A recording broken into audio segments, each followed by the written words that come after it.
بسم اللہ الرحمن الرحیم۔ سیرت مصطفیٰ صلی اللہ علیہ وسلم سے متعلق درس شروع ہیں۔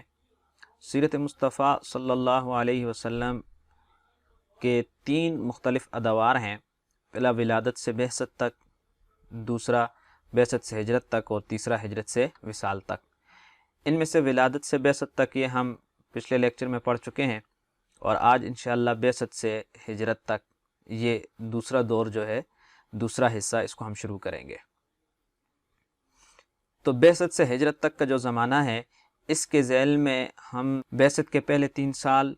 اس میں جو اہم واقعات ہوئے ہیں، اسی طرح چوتھے سال میں جو اہم واقعات ہیں، اور 5ویں سال میں جو اہم واقعات، 6 سال کے، اور 7ویں سال، اسی طرح 8ویں سال، اور 10ویں سال، 11ویں سال، 12ویں سال اور 13ویں سال میں،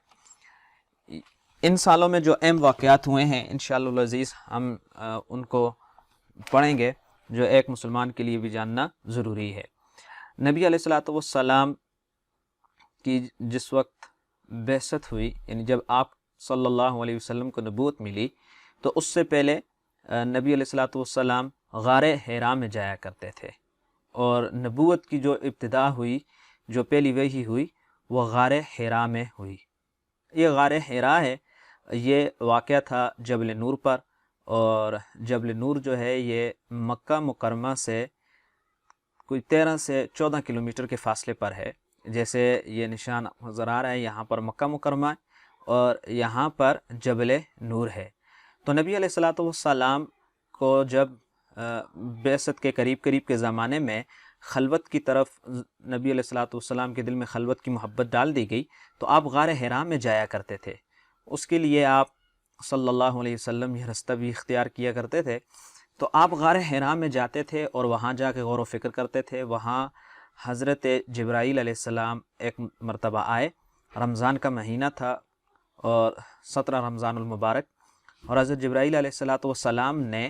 نبی علیہ السلام کو نبوت عطا کی۔ تو حضرت جبرائیل امین نے ایک روایت میں آتا ہے کہ نبی علیہ السلام کا سینہ مبارک شق کیا، جسے ہم شق صدر بھی کہتے ہیں، اور پھر نبی علیہ السلام کے سینہ مبارک کو دھونے کے بعد دوبارہ جو ہے ان کو جوڑ دیا گیا، اور آپ صلی اللہ علیہ وسلم کو ایک مسند میں بٹھایا، یہاں تک کہ آپ صلی اللہ علیہ وسلم کو یقین ہو گیا کہ آپ کو نبوت کے لیے چن لیا گیا ہے، اور آپ اللہ تبارک و تعالیٰ کی طرف سے نبی ہیں اور آخری نبی ہیں۔ یہ نبی علیہ السلام کو یقین ہو گیا۔ اس موقع پر حضرت جبرائیل امین نے جو پہلی وحی لے کر آئے، قرآن کریم کی جو چند آیات تھیں، اقرأ بسم ربک الذی خلق، وہ آیات نبی علیہ السلام کو پڑھوائیں، اور جب نبی علیہ السلام واپس آ رہے تھے تو رستے میں جو شجر، جو پتھر، یعنی درخت اور پتھر، جس سے بھی نبی علیہ السلام کا گزر ہوتا، تو وہ یہ کہتا تھا السلام علیک یا رسول اللہ۔ تو نبی علیہ السلام جب گھر میں آئے تو آپ نے آپ کے اوپر ایک کپکپی تاری تھی، اور آپ کو ایک گھبراہٹ سی ہو رہی تھی۔ وہ گھبراہٹ کیا تھی؟ وہ یہ تھی کہ آپ نے ایک تو حضرت جبرائیل علیہ السلام کو اپنی اصلی حالت میں دیکھا تھا، اور چونکہ نبی علیہ السلام ایک کسی ایسے واقعے کی امید نہیں رکھ رہے تھے، اور اچانک سے ایک واقعہ نمودار ہو گیا کہ آپ نے ایک فرشتے کو دیکھا، اور فرشتے نے پھر آپ کو نبوت کی بشارت بھی دی۔ تو نبی علیہ السلام پر یہ خوف طاری تھا کہ وحی کا جو بوجھ آپ صلی اللہ علیہ وسلم کے کندھوں پر پڑا ہے، کہ کیا اس بار نبوت کو میں اٹھا بھی سکوں گا، برداشت بھی کر سکوں گا، یا نہیں برداشت کر سکوں گا، یا اس بار نبوت کے اٹھانے کی وجہ سے کہیں میں فنا ہی نہ ہو جاؤں۔ تو جو گھبراہٹ تھی وہ صرف اس حد تک تھی، اور نبی علیہ السلام کو اس میں کوئی شک، کوئی تردد نہیں تھا کہ نبی علیہ السلام کو نبوت ملی ہے۔ آپ بہرحال گھر میں آئے، اور جب آپ سے کچھ گھبراہٹ دور ہوئی تو آپ نے حضرت خدیجہ رضی اللہ تعالیٰ عنہ کو ساری بات بتا دی۔ حضرت خدیجہ رضی اللہ تعالیٰ عنہ نے جو نبی علیہ السلام سے شادی کی تھی، وہ ان کرامات کو دیکھتے ہوئے کی تھی، اور ان علامات کو دیکھتے ہوئے کی تھی جو نبوت کی آپ صلی اللہ علیہ وسلم میں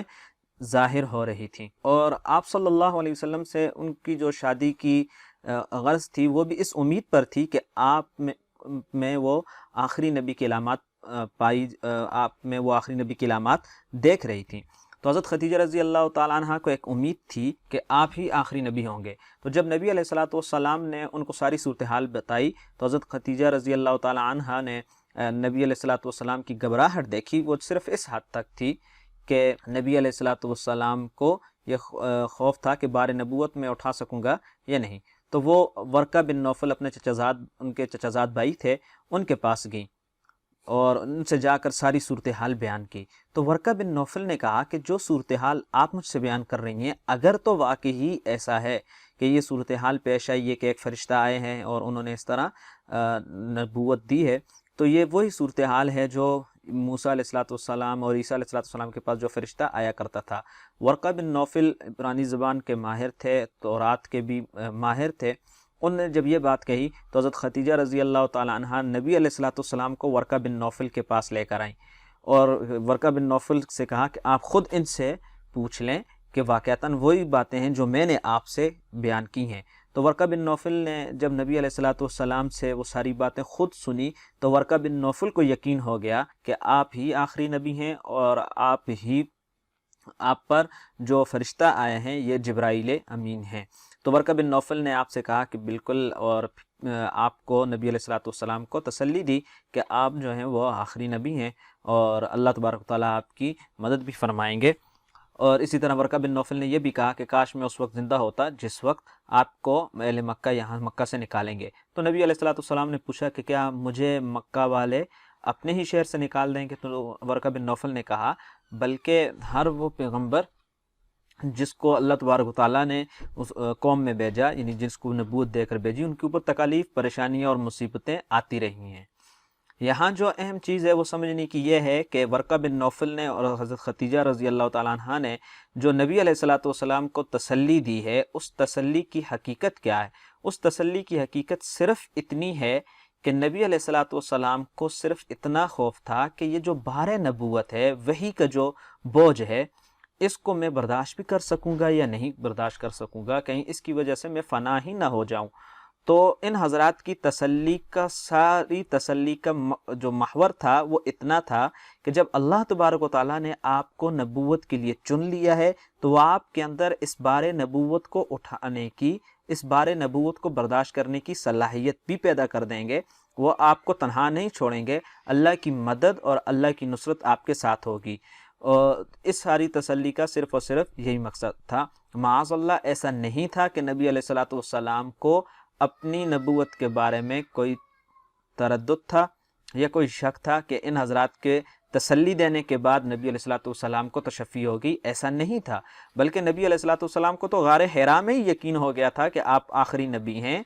اور آپ نبی ہیں اور آخری نبی ہیں۔ اور واپسی پہ جب آپ تشریف لا رہے تھے تو ہر پتھر اور ہر درخت جو ہے وہ آپ کو سلام آپ پر بھیج رہا تھا۔ تو نبی علیہ الصلوۃ والسلام کو یقین تھا، صرف اور صرف کو جو خوف تھا وہ اس بات کا تھا کہ کہیں بار نبوت کی وجہ سے جو وحی کا بوجھ ہے، وہ اتنا بوجھ ہوتا تھا وحی کا کہ اگر وہ نبی علیہ الصلوۃ والسلام اونٹنی پر جا رہے ہوتے اور وحی نازل ہو جاتی تو وہ اونٹنی بیٹھ جایا کرتی تھی۔ ایک مرتبہ ایک صحابی بیان فرماتے ہیں کہ آپ صلی اللہ علیہ وسلم کی ران میری ران پر تھی، جیسے غالباً آلتی پالتی مار کر آدمی بیٹھ جائے تو قریب قریب بیٹھے ہوئے ایک آدمی کی ران دوسری کی ران پر ہو جاتی ہے۔ تو وہ کہتے ہیں کہ اس دوران نبی علیہ الصلوۃ والسلام پر وحی نازل ہوئی تو وحی کا بوجھ اتنا تھا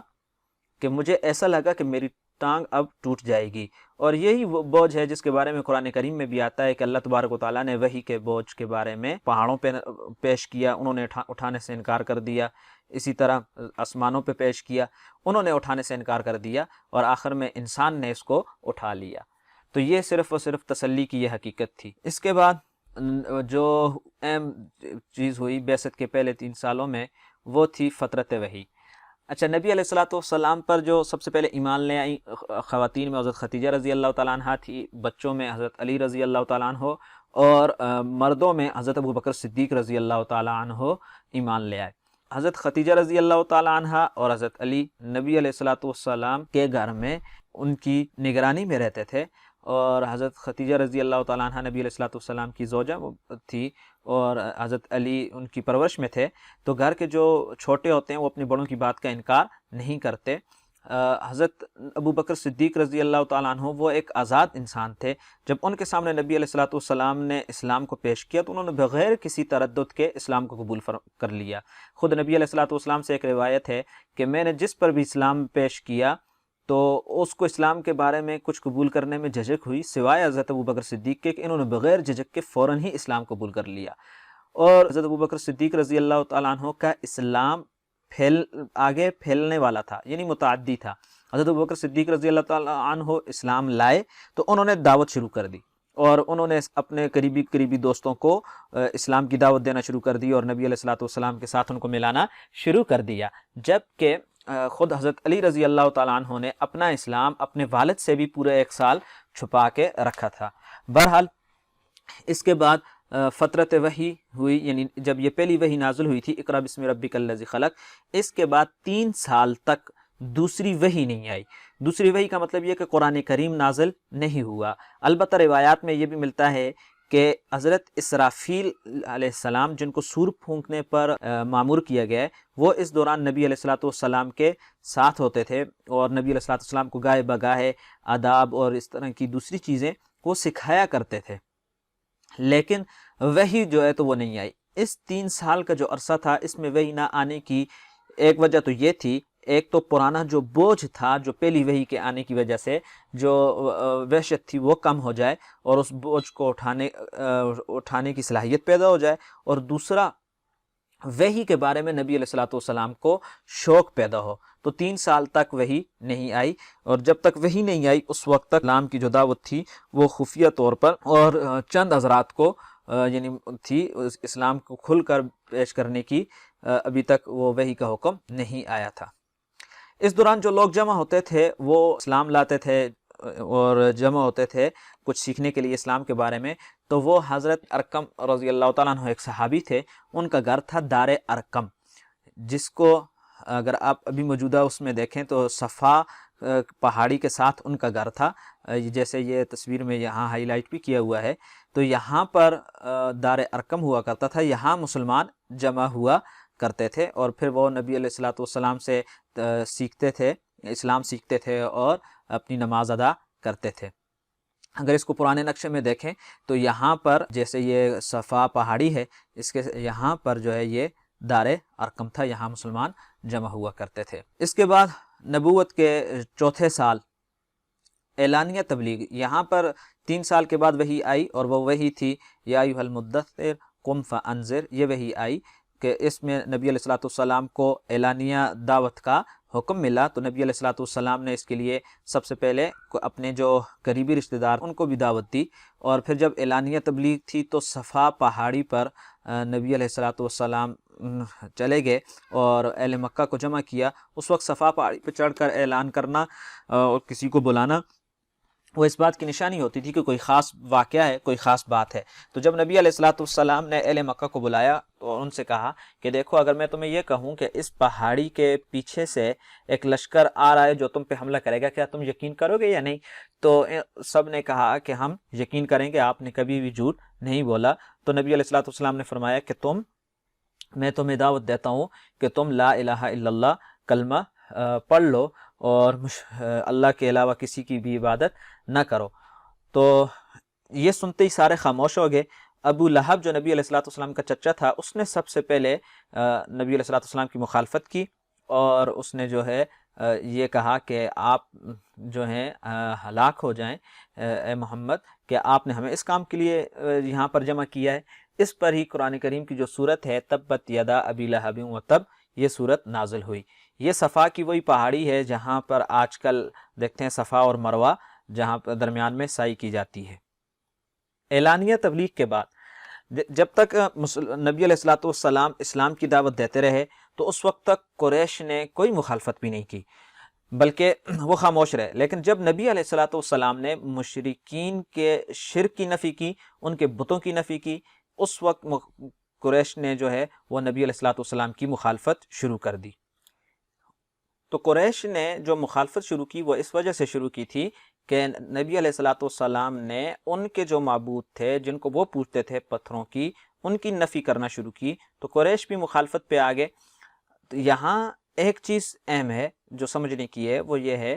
کہ صرف اور صرف اپنے مذہب پر عمل کرتے رہنے سے معاشرے میں کوئی فرق نہیں پڑتا۔ معاشرے میں فرق تبھی پڑتا ہے کہ جب اس معاشرے کی غلط باتوں کے خلاف ان کو دعوت دی جائے، ان کی غلط باتوں کو روکا جائے۔ جو آج کل ہمارے زمانے میں عام طور پہ یہ کہا جاتا ہے کہ بھائی آپ خاموشی سے، بس اسلام یہی ہے کہ آپ عمل کرتے رہیں اور جو کوئی غلط کام کر رہا ہے اس کو نہ روکا جائے۔ تو یہ اسلام کی روح کے خلاف ہے۔ دیکھیں نبی علیہ الصلوۃ والسلام کی قریش نے اس وقت تک مخالفت ہی نہیں کی جب تک نبی علیہ الصلوۃ والسلام صرف اسلام کی دعوت دیتے رہے، بلکہ انہوں نے اس وقت مخالفت کی جب نبی علیہ الصلوۃ والسلام نے ان کے معبودات کی نفی کرنی شروع کی۔ تو اس لیے یہ اپنے دین پر عمل کرنے کے ساتھ ساتھ ضروری ہے کہ معاشرے میں جو غلط باتیں ہو رہی ہیں ان کو بھی روکنے کی کوشش کی جائے، اور حکمت سے اور مصلحت سے اور تبلیغ کے ساتھ ان کو ختم کرنے کی کوشش کی جائے۔ قریش نے جو مخالفت کی، اس میں انہوں نے مختلف قسم کے ہتھ کنڈے اختیار کرنے شروع کیے۔ مثلا اس میں انہوں نے پہلے تو یہ کوشش کی کہ جب نبی علیہ الصلوۃ والسلام نے ان کے معبودات کی نفی کی تو انہوں نے پہلے یہ کوشش کی کہ آپ ہمارے معبود کی نفی نہ کریں، ہمارے بتوں کو برا بھلا نہ کہیں، ہم آپ کے خدا کو برا بھلا نہیں کہیں گے، یعنی جس کو ہم یہ کہہ سکتے ہیں کہ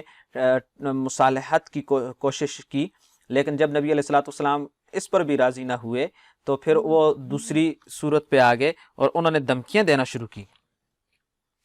اور جب یہاں تک جب دھمکیوں سے بھی وہ بات نہ بنی تو پھر انہوں نے ایسی حرکات شروع کر دیں جن کو ہم کہہ سکتے ہیں کہ وہ گری ہوئی حرکات ہیں۔ مثلا نبی علیہ الصلوۃ والسلام کی بیٹیوں کو طلاق دے دی تاکہ نبی علیہ الصلوۃ والسلام جو ہیں اس سے رنجیدہ ہوں، اور جب مسلمان قرآن کریم پڑھتے تھے تو اس پر وہ شور مچاتے تھے۔ اسی طرح مسلمانوں کے ساتھ استہزاء کرتے تھے، مسلمانوں پر طنز کیے کرتے تھے، اور جو کمزور مسلمان تھے ان پر وہ جگہ جگہ ظلم کرتے تھے۔ مثلا حضرت بلال رضی اللہ تعالیٰ عنہ کے بارے میں جیسے آتا ہے کہ ان کو تپتی ہوئی ریت پہ لٹا دیا کرتے تھے، اسی طرح دیگر وہ مسلمان طبقہ جو کمزور ہوا کرتا تھا تو اس طبقے پر یہ ظلم کرتے تھے۔ اور اسی طرح اپنے رشتہ داروں میں، اگر کمزور سے دوسری جہت یہ مراد ہے کہ اپنے رشتہ داروں میں اگر باپ ہے وہ اپنے بیٹے پہ ظلم کرتا تھا، چچا ہے وہ اپنے بھتیجے پہ ظلم کرتا تھا، تو اس طرح وہ لوگ ظلم کرتے تھے مسلمانوں پہ۔ اس کے بعد تو یوں قریش کی مخالفت شروع ہوئی۔ بعثت کے 5ویں سال نبی علیہ الصلوۃ والسلام نے مسلمانوں کی جب یہ حالت دیکھی تو نبی علیہ الصلوۃ والسلام نے حبشہ کی طرف مسلمانوں کو ہجرت کرنے کا حکم دیا۔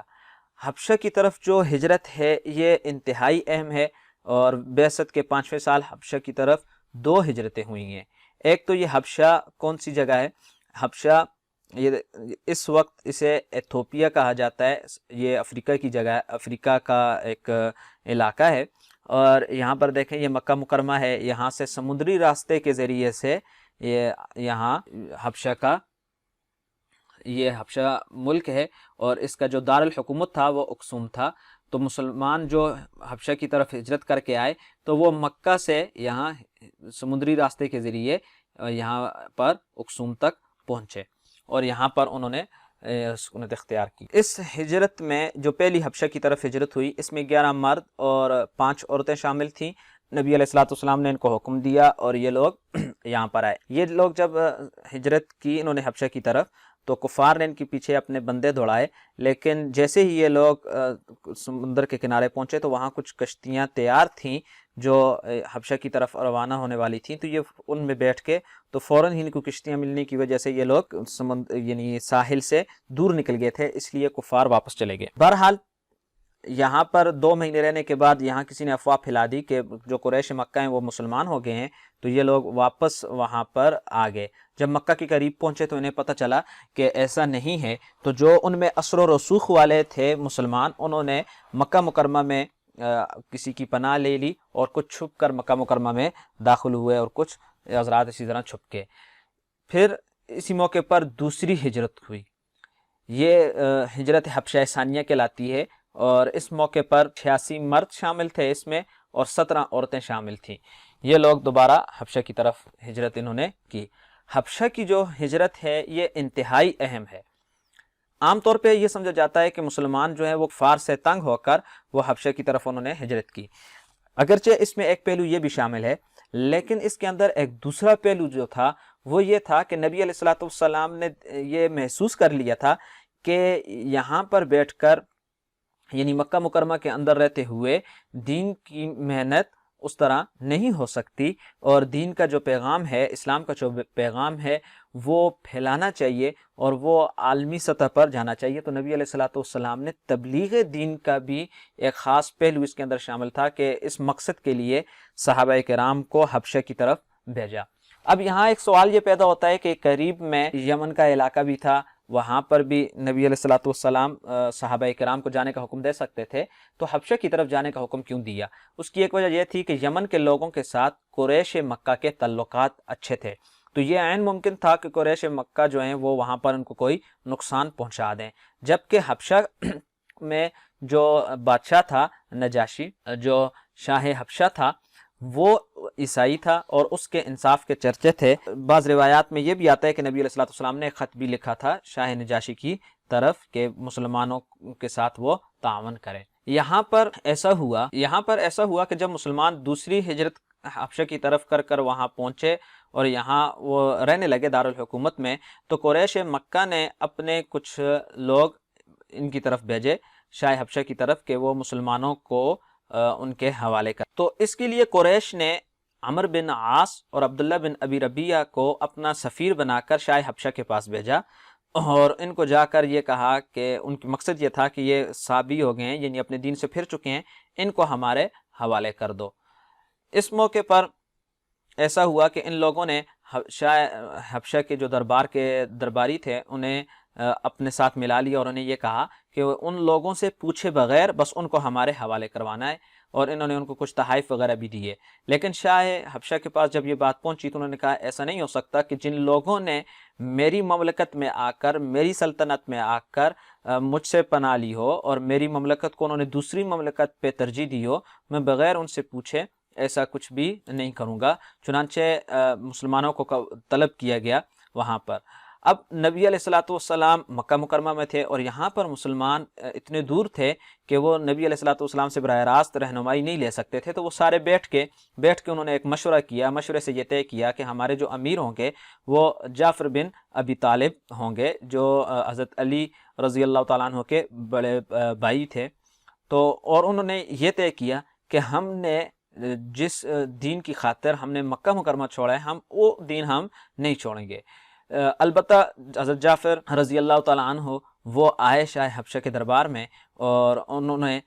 وہاں پر جو قریش کا وفد آیا ہوا تھا اس سے 3 سوال کیے شروع ہی میں۔ پہلا سوال یہ کیا کہ کیا ہم کسی کے غلام ہیں جو بھاگ کر آئے ہیں مکہ مکرمہ سے؟ تو انہوں نے جو قریش کا وفد تھا عمر بن عاص اور عبداللہ بن ابی ربیہ کا، انہوں نے کہا نہیں، ایسا نہیں ہے، تم کسی کے غلام نہیں ہو جو بھاگ کر آئے ہو۔ پھر انہوں نے کہا، دوسرا سوال یہ کیا، کیا ہم کسی کا خون کر کے آئے ہیں، ناحق ہم نے کسی کا خون کیا ہو تو پھر تم ہمیں پکڑ کر ان کے ورثاء کے حوالے کر دو؟ تو انہوں نے کہا نہیں، تم نے کسی کا خون بھی نہیں کیا۔ تیسرا سوال انہوں نے یہ کیا کہ کیا ہم کسی کا مال لے کر بھاگے ہیں کہ اس مال کے تاوان میں تم ہمیں پکڑ کر ان کے حوالے کر دو؟ تو جب یہ 3 سوال کیے، یہ ایسے معقول 3 سوال تھے کہ پورے کا پورا جو مجمع تھا وہ ان کی طرف متوجہ ہو گیا، اور شاہ حبشہ کے بھی ذہن میں یہ بات آ گئی کہ انہوں نے تو بڑے معقول سوال کیے ہیں کہ یہ غلام بھی نہیں ہیں جو بھاگ کر آئے ہوں تو ان کو واپس کیا جائے، یہ کسی کا خون کر کے بھی نہیں آئے، اسی طرح یہ کسی کا مال لے کر بھی نہیں بھاگے۔ لیکن اس کے باوجود شاہ حبشہ نے ان کے الزامات سنے اور کہا کہ ان الزامات کے جوابات دو، یعنی جو یہ کفار تمہارے اوپر مشرکین الزام لگا رہے ہیں کہ تم صابی ہو گئے ہو، تم نئے دین پر آ گئے ہو، تو حضرت جعفر رضی اللہ تعالیٰ عنہ نے وہاں پر شاہ حبشہ کے دربار میں یہ ایک مختصر سی تقریر کی اور جامع تقریر کی، جس میں انہوں نے یہ فرمایا کہ ہم لوگ ایسے تھے کہ ہم لوگ صلہ رحمی نہیں کیا کرتے تھے، بتوں کی پوجا کیا کرتے تھے، اور ہم لوگ پڑوسیوں کے ساتھ حسن سلوک نہیں کیا کرتے تھے، اور ہم لوگ ناحق لڑائیاں کرتے تھے، ہمارے اندر طرح طرح کی باتیں تھیں، جھوٹ ہم بولتے تھے، ہم ایسی حالت میں تھے، اور ہم جو ہے ہم میں سے جو قوی آدمی ہوتا تھا وہ کمزور کو دبا لیتا تھا، اور جو طاقتور ہوتا تھا وہ کمزور کو دبا کر اس سے ناحق چیزیں وصول کر لیتا تھا۔ اس دوران ہم میں ایک نبی مبعوث ہوئے اور انہوں نے ہمیں یہ حکم دیا کہ ہم اللہ کے علاوہ کسی کی بھی عبادت نہ کریں۔ انہوں نے ہمیں حکم دیا کہ ہم مردار نہ کھائیں، اور اسی طرح انہوں نے ہمیں برے کاموں سے روکا، انہوں نے ہمیں صلہ رحمی کا حکم دیا، انہوں نے ہمیں پڑوسیوں کے ساتھ اچھے سلوک کرنے کا حکم دیا۔ انہوں نے ہمیں یہ حکم دیا کہ جو تم میں سے طاقتور ہے وہ ضعیف کو دبائے نہیں، بلکہ ضعیف کے ساتھ ضعیف کا خیال رکھے، کمزوروں کا خیال رکھے، غلاموں کے ساتھ اچھا سلوک کرے۔ غرض انہوں نے اسلام کی جو صفات تھی وہ بیان کی۔ جب یہ شاہ حبشہ نے جب یہ باتیں سنی تو انہوں نے کہا جو بات تم کہہ رہے ہو یہ تو دین برحق ہے، لہٰذا انہوں نے کہا کہ میں تمہیں ان کے حوالے نہیں کروں گا۔ اب ایسا ہوا کہ وہ جو وفد تھا ان میں عمر بن عاص جو تھے وہ سمجھدار آدمی تھے، انہوں نے کہا کہ آج ایسا ہوا ہے کہ مسلمانوں نے یہ حضرت جعفر نے ایسی باتیں کی ہیں جو شاہ حبشہ کے مذہب کے مطابق بھی ہیں، یعنی وہ چونکہ عیسائی ہیں اس لیے شاہ حبشہ نے ان کے حق میں فیصلہ دے دیا ہے۔ کل ہم ایک ایسی بات کریں گے جو شاہ حبشہ کے خلاف ہوں گی۔ یعنی عیسائیوں کا عام طور پہ عقیدہ یہ ہوتا تھا کہ عیسیٰ علیہ السلام کے بارے میں کہ عیسیٰ علیہ السلام اللہ کے بیٹے ہیں، تو وہ یہ سمجھے کہ ہم ان سے یہ بات کہیں گے تو عیسائیوں کے عقیدے کے خلاف مسلمانوں کا عقیدہ ہے کہ وہ عیسیٰ علیہ السلام کو اللہ کا بیٹا نہیں مانتے بلکہ اللہ کا نبی مانتے ہیں۔ تو جب شاہ حبشہ کے دربار میں یہ بات آئے گی تو وہ خود بخود ان کو ہمارے حوالے کر دیں گے۔ جب انہوں نے یہ بات کہی اور شاہ حبشہ کے دربار میں آ کے کہے کہ یہ حضرت عیسیٰ علیہ السلام کے بارے میں ایسا نظریہ رکھتے ہیں جو آپ کے بھی خلاف ہے، تو شاہ حبشہ نے ان کو بلا کے پوچھا کہ تم عیسیٰ علیہ السلام کے بارے میں کیا نظریہ رکھتے ہو؟ اس وقت تک سورہ مریم نازل ہو چکی تھی۔ حضرت جعفر نے سورہ مریم تلاوت کی اور پھر بتایا کہ ہم حضرت عیسیٰ علیہ السلام کے بارے میں یہ عقیدہ رکھتے ہیں کہ وہ اللہ کے نبی تھے اور اللہ کے نبی ہیں، اور وہ اللہ تبارک و تعالیٰ کی جو روح اللہ ہیں، اور وہ جو اسلام کا عقیدہ ہے وہ پورا بیان کر دیا۔ تو شاہ حبشہ نے ایک تنکا اٹھایا اور اٹھا کے کہا جو تم نے عیسیٰ علیہ السلام کے بارے میں بیان کیا ہے اس سے زیادہ عیسیٰ علیہ السلام اس تنکے سے برابر بھی نہیں ہے۔ اور پھر اس نے کہا کہ اب تمہیں میرے یہاں سے کوئی بھی واپس لے کر نہیں جا سکتا۔ اور بعض روایت میں یہ بھی آتا ہے کہ اس شاہ حبشہ جو تھا اس نے اسلام قبول کر لیا۔ تو مسلمان وہاں پر رہے، انہوں نے یہ جو کفار کا جو وفد تھا یہ اسی طرح رسوا ہو کر واپس چلا گیا، خالی ہاتھ جو ان کے سفیر تھے یہ واپس چلے گئے۔ مسلمان وہاں پر رہے، انہوں نے وہاں پر یعنی شاہ حبشہ کے اس ملک میں رہتے ہوئے شاہ حبشہ کے لیے، پھر چونکہ وہ مسلمان بھی ہو چکا تھا اس کے لیے دعائیں بھی کرتے تھے، اور اسی طرح آپس میں اتفاق و اتحاد سے رہتے تھے، اور اپنی کمائی کے لیے وہاں پر وہ محنت مزدوری بھی کیا کرتے تھے، اور کوئی بھی معاملہ ہوتا اس کو مل کر حل بھی کرتے تھے۔ اس کے ساتھ ساتھ انہوں نے وہاں پر دین کی دعوت کا کام بھی شروع کیا، چنانچہ 40 سے 50 آدمیوں کے درمیان حبشہ میں لوگ مسلمان بھی ہو گئے۔ تو یہ ہجرت حبشہ ہوئی۔ یہ لوگ جو حبشہ ہجرت کر کے گئے تھے یہ 15 سال تک حبشہ میں رہے، اور پھر اس کے بعد یہ لوگ واپس آئے۔ جب نبی علیہ السلام مدینہ منورہ میں واپس ہجرت کر کے وہاں پر گئے تو کچھ لوگ اس کے بعد پھر آنا شروع ہو گئے۔ آخری جو وہاں پہ آئے حبشہ سے جو لوگ آئے تھے وہ 7 ہجری میں آئے تھے۔ بہرحال یہ 5ویں سال کے اہم واقعات تھے، ہجرت حبشہ اول اور ہجرت حبشہ ثانی۔ اس ہجرت کے یہ جو ہجرت حبشہ ہے یہ اسلام میں انتہائی اہم ہے، اور اس حوالے سے کہ ہمارے زمانے میں بہت سے مسلمان ایسے ممالک میں رہتے ہیں جہاں پر کفار کی حکومت ہے، مسلمانوں کی حکومت نہیں ہے، تو یہاں ہجرت حبشہ میں جو مسلمانوں کا وہاں پر طرز عمل تھا اس سے ہمیں کئی سبق ملتے ہیں کہ ہم نے ایسے علاقوں میں یا ایسے حکمران ہو جو اسلام کے پورے اس کے اوپر نہ اترتے ہوں یا بالکل ہی کافر ہوں تو ان کی حکومت میں کس طرح رہنا ہے، اس سے ہمیں کئی اسباق ملتے ہیں۔ تو یہاں پر ہم ان اسباق کو دیکھتے ہیں کہ ہجرت حبشہ سے حاصل ہونے والے سبق کیا ہیں۔ سب سے پہلا سبق تو یہ ہے مسلمان جہاں کہیں ہوں وہ حق پر قائم رہیں اور حق بات ہی کہیں، حالات جیسے بھی ہوں، یہی ان کی مذہبی اور تہذیبی زندگی کی اساس ہے۔ مسلمانوں کو حق بات سے پیچھے نہیں ہٹنا چاہیے، چاہے حالات جیسے بھی ہوں، حق بات انہوں نے بہرحال کہنی ہے۔ جیسے حضرت جعفر نے اب حق بات جو ہے وہ انہوں نے شاہ حبشہ کے دربار میں کہی۔ اسی طرح دین کی دعوت، حکمت، معقولیت، مدلل طریقے سے انہوں کو بیان کرنی چاہیے، اور اپنے ہم وطنوں کو ہمیشہ جو ہے دین اور ہمیشہ طاقت کا مقابلہ حکمت سے کرنے کی کوشش کرنی چاہیے، کیونکہ جہاں پر بھی مسلمان اقلیت کے ساتھ ہوں گے تو وہاں ان کی دعوت، حکمت اور مدلل طریقے سے جو ان کی گفتگو ہوگی یہ ان کا بہترین ہتھیار ہے۔ اسی طرح جس ملک میں رہیں اس ملک کے خیر خواہ رہیں، اس کے محب وطن بن کر رہیں۔ چنانچہ نجاشی کے لیے دعاؤں کا اہتمام کر کے صحابہ نے اس خیر خواہی کا ثبوت دیا تھا۔ ملک کے نظام عدل سے واقفیت حاصل کریں اور اسے اپنے تحفظ کے لیے اور اپنا حق حاصل کرنے کے لیے استعمال کریں۔ دیکھیں حضرت جعفر نے رضی اللہ تعالیٰ عنہ نے اس بات کو اندازہ لگا لیا تھا کہ یہ جو شاہ حبشہ ہے یہ چونکہ انصاف پسند آدمی ہے، لہٰذا ہم نے جو بات بھی کرنی ہے وہ انصاف کے ہی مطابق کرنی ہے۔ اس لیے انہوں نے نجاشی سے کہا تھا، شاہ حبشہ سے، کہ ہم آپ سے انصاف طلب کرتے ہیں، جب نہ ہم ان کے غلام ہیں، نہ ہم یہاں پہ کوئی خون کر کے آئے ہیں، نہ ہم کسی کا مال لے کر آئے ہیں، تو پھر یہ لوگ ہمارے پیچھے کیوں پڑے ہوئے ہیں۔ اسی طرح جس ملک میں رہیں وہاں پر امن پسند رہیں، وہاں کی تخریبی کارروائیوں میں وہ ملوث نہ ہو۔ حضرت جعفر رضی اللہ تعالیٰ عنہ نے جو اپنی تقریر میں یہ جملہ کہا تھا کہ ہمیں پڑوسیوں سے حسن سلوک اور حرام کاموں سے بچنے اور خون ریزی سے گریز کرنے کی تعلیم دی ہے، یہی بات واضح کرنی تھی کہ ہم پرامن لوگ ہیں، جب یہاں پر رہیں گے تو امن سے رہیں گے۔ اسی طرح مسلمان جہاں بھی ہوں وہ باہمی اتفاق و اتحاد اور مشاورت سے رہیں، جیسے حضرت جعفر رضی اللہ تعالیٰ عنہ کی چونکہ نبی علیہ السلام تو اس وقت براہ راست موجود نہیں تھے تو ان تک رسائی بھی نہیں تھی، تو انہوں نے اپنے باہمی مشورے سے ایک موقف طے کیا اور اسی پر انہوں نے عمل کیا۔ اسی طرح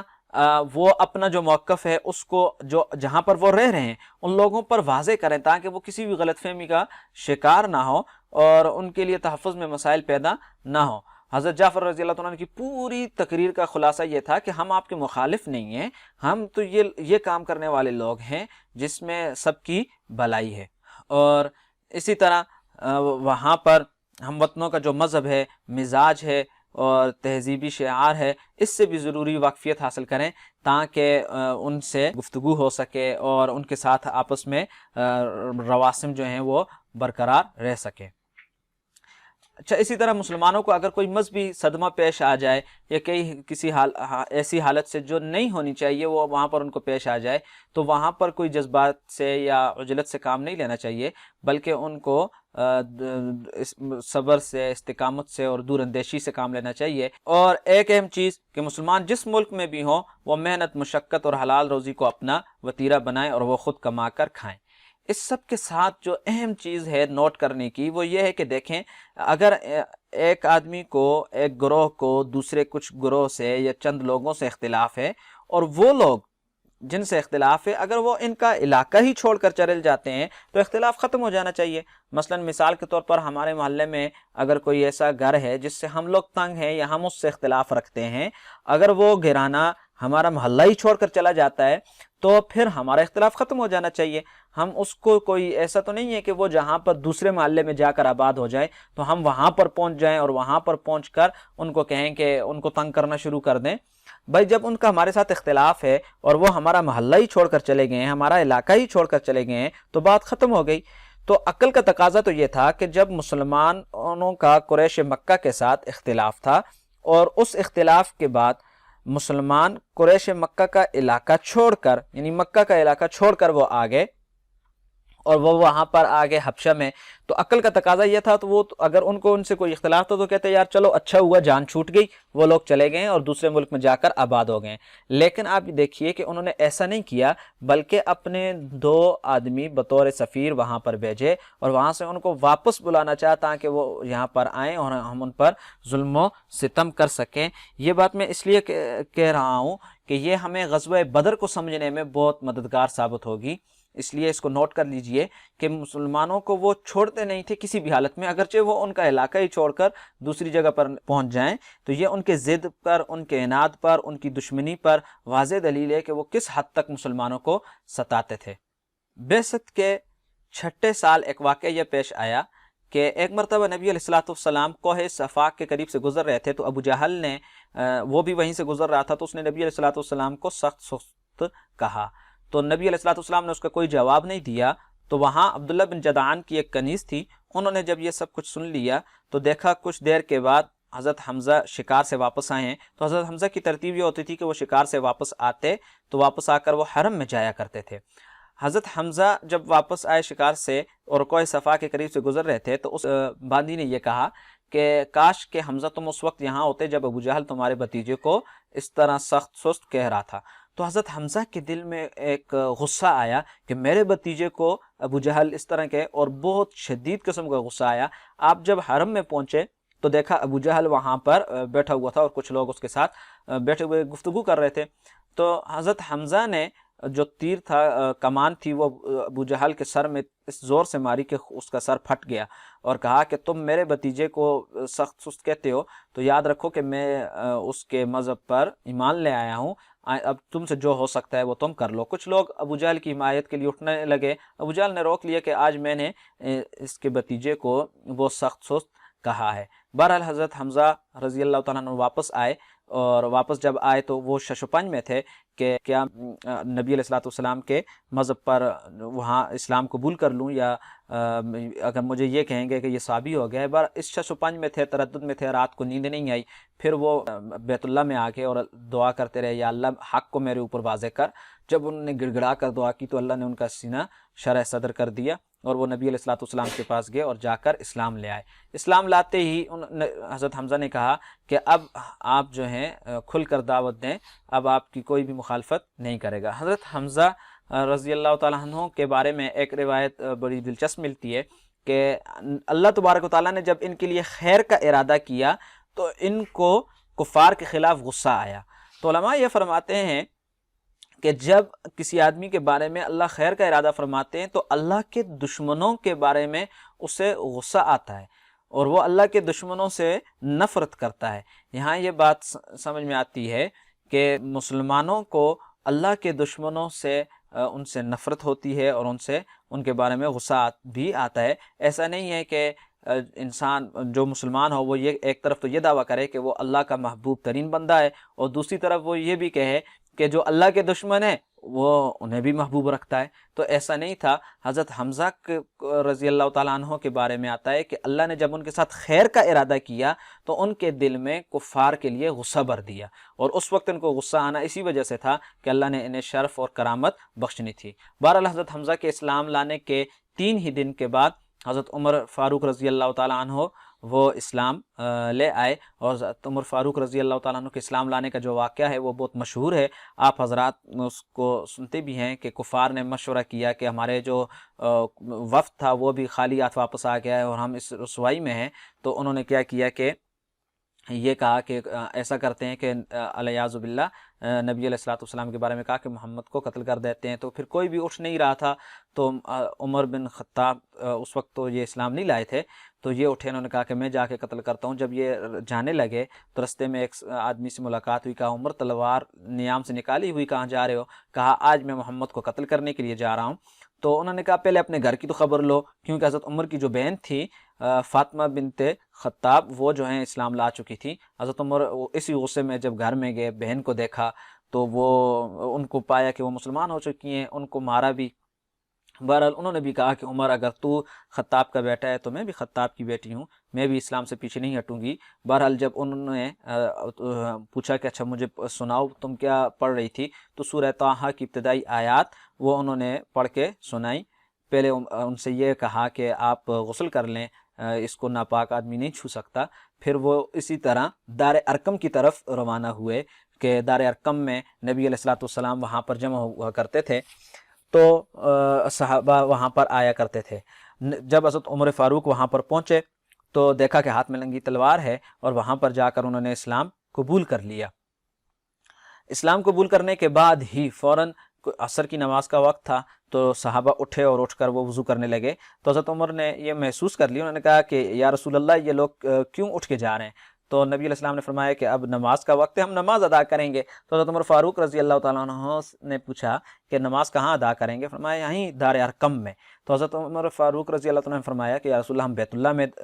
نماز نہیں ادا کر سکتے۔ تو نبی علیہ السلام نے فرمایا عمر دل تو بڑا چاہتا ہے لیکن یہ قوم جو ہے تیری قوم مجھے پڑھنے نہیں دیتی۔ تو حضرت عمر فاروق نے فرمایا کہ یا رسول اللہ آج کے بعد ہم چھپ کر عبادت نہیں کریں گے، بلکہ آج کے بعد ہم سرعام عبادت کریں گے، تو حضرت عمر فاروق نے بیت اللہ یعنی خانہ کعبہ کی جو دیوار تھی اس کے اوپر چڑھ کر اعلان کیا، جس نے اپنے بچے یتیم کروانے ہوں اور اپنی بیویوں کو بیوہ کروانا ہو وہ آئے اور ہمیں روکے، آج سے مسلمان یہاں سرعام عبادت کریں گے۔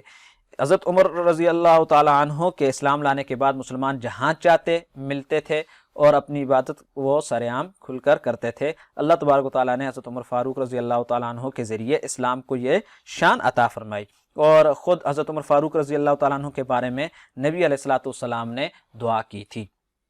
اس کے بعد ہجرت بعثت کے 7ویں سال ایک واقعہ پیش آیا سوشل بائیکاٹ کا۔ یہ واقعہ کیوں پیش آیا تھا سوشل بائیکاٹ کا کہ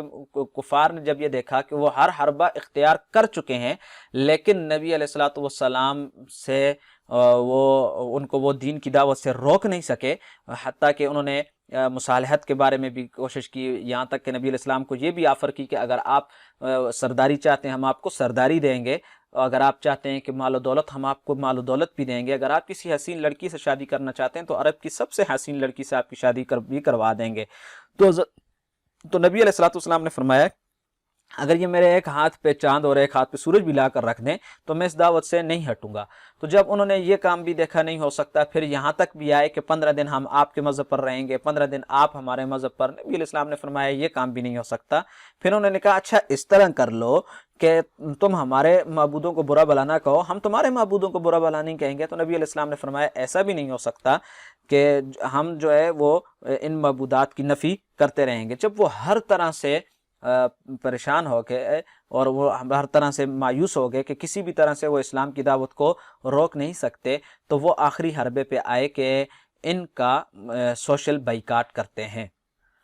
اس سوشل بائیکاٹ کو ہم تفصیل سے آگے دیکھتے ہیں کہ اس میں کیا کیا چیزیں شامل تھی۔ بہرحال یہ ایسا ہوا تھا کہ نبی علیہ الصلوۃ والسلام، آپ کے جو صحابہ کرام تھے، اسی طرح کچھ قریش کے وہ لوگ جو بنو ہاشم اور بنو مطلب جو تھے، وہ آپ کے ساتھ اس بائیکاٹ کا ایک حصہ تھے۔ یعنی مسلمان تو اسلام کی بنیاد پر اور دوسرے لوگ خاندان کی وجہ سے، صرف ان میں سے ابو لہب اور اس کا گھرانہ ایسا تھا کہ وہ لوگ ان کے ساتھ شامل تھے، دوسرے قریش کے ساتھ، وہ یہاں پر اس نبی علیہ الصلوۃ والسلام کے ساتھ اور ابو طالب کے ساتھ یہاں پر شامل نہیں تھے۔ ان لوگوں کے ساتھ جو بائیکاٹ ہوا اس کا مطلب یہ تھا کہ ان لوگوں کو گھروں سے نکال دیا، اور یہ قریب میں ایک گھاٹی تھی جسے شعب ابی طالب کہا جاتا ہے۔ یہ یہاں پر جیسے یہ تصویر میں آپ کو نظر آ رہی ہے یہ جگہ تھی، یہاں پر یہ جو تصویر میں آپ کو نظر آ رہی ہے یہ ابو طالب کی ملکیت میں تھی، اور یہ گھاٹی مشہور ہے۔ اسی طرح یہ اس کی تصویر تھی پرانی، تو ابھی موجودہ تصویر بھی آپ کے سامنے ہے، یہاں پر یہ شعب ابی طالب کے نام سے موسوم ہے۔ تو یہاں پر مسلمان محصور ہو گئے اور یہاں پر وہ مقید ہو گئے۔ اب یہ جو خاندان نبوت کا بائیکاٹ ہوا تھا، اس میں ہم نے 3 چیزیں دیکھنی ہے کہ اس کے مقاصد اس کے کیا تھے، ان میں ان کے دفعات کیا تھے، یعنی مطالبات ان کے کیا تھے، اور اس وقت کے حالات کیا تھے۔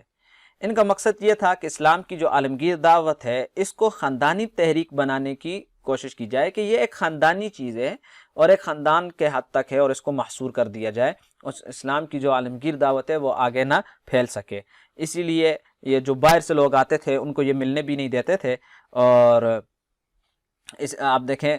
دوسرا جو اس کا مقصد تھا مسلمانوں میں رابطہ ختم کرنے کی بھی ایک یہ سازش تھی، دعوت و تبلیغ روکنے کی سازش تھی۔ اور اس میں ایک بات یہ تھی کہ انہوں نے یہ کہا ہوا تھا کہ کسی طرح کوئی تدبیر ایسی ہو جائے کہ رسول اللہ صلی اللہ علیہ وسلم کو الیاذ باللہ قتل کیا جائے۔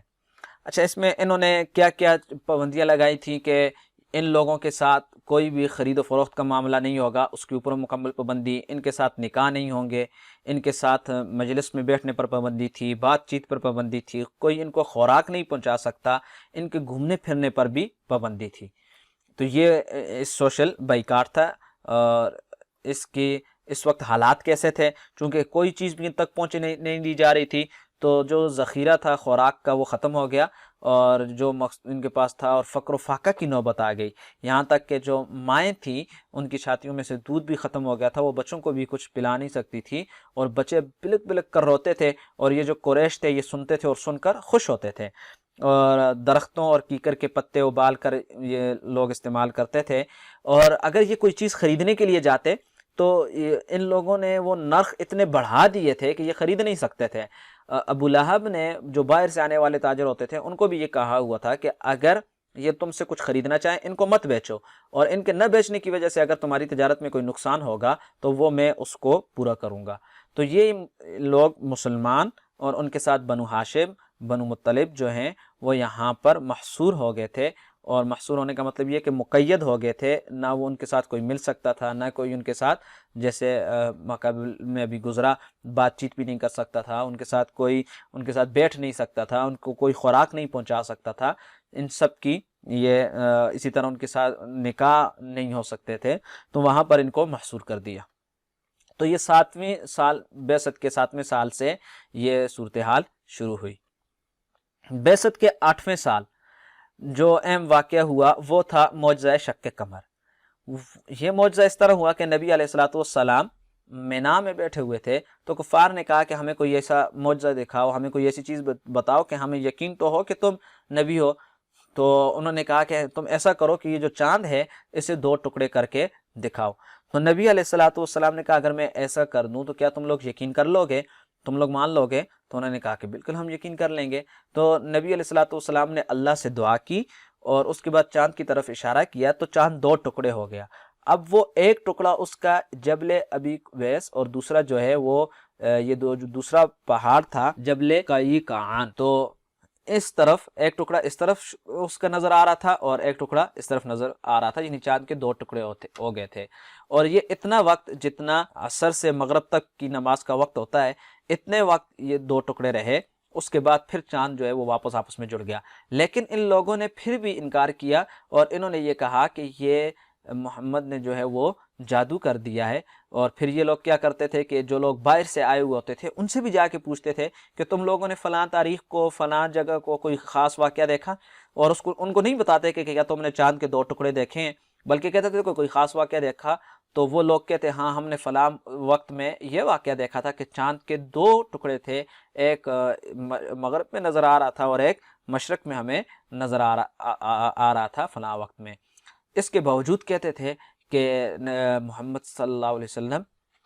کہ آپ نے جو ہے وہ سب پر جادو کر دیا ہے، اور جادو کے ذریعے سے یہ نظر آ رہا ہے۔ اس کے ساتھ ہی آج کے لیے ہمارا اتنا جو سبق ہے وہ کافی ہے۔ انشاءاللہ بعثت کے 10ویں سال، 11ویں، 12ویں اور 13ویں سال کے اندر جو اہم واقعات ہوئے ہیں وہ ہم انشاءاللہ اگلے لیکچر میں دیکھیں گے۔ والسلام علیکم ورحمۃ اللہ وبرکاتہ۔